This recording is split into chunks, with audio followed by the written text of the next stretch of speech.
What to look for on a house tour. House tours are a great opportunity to spot any problems that you won't see in photos or sales listings. It's important to get a feel for the home's condition before you make an offer and have the home inspected. Here are a few things to keep an eye on during your next home tour. Water damage. Brown water lines across ceilings and walls, wet carpeting in basements, and musty smells can all be indicators of past or current water issues. Foundation cracks.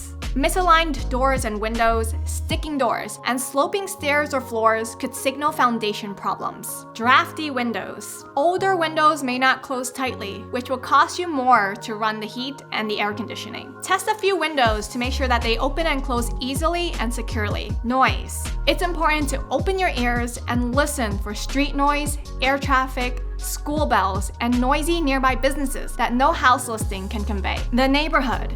Drive and walk around, noting the distance to public transit, parking availability, and the quality of local schools. And ask about your potential neighbors. You'll want to avoid moving into a house where the neighbors frequently throw loud parties or have police visits. Odd smells. Unpleasant odors may indicate mold, mildew, or pest issues, while excessive use of fragrances could be an attempt to mask bad smells. Mobile phone reception. Bring your phone and make sure you have a good reception at your new home. While you're at it, ask about internet access, cable providers, landline availability, and any other data services that are important to you. The roof. Ask about the age of the roof, as replacing it can cost $5,000 to $10,000. Keep this potential expense in mind when considering a home. Water pressure. Extremely low water pressure may not be visible, but can be a significant inconvenience. Run the faucet at full blast to see how the water flows.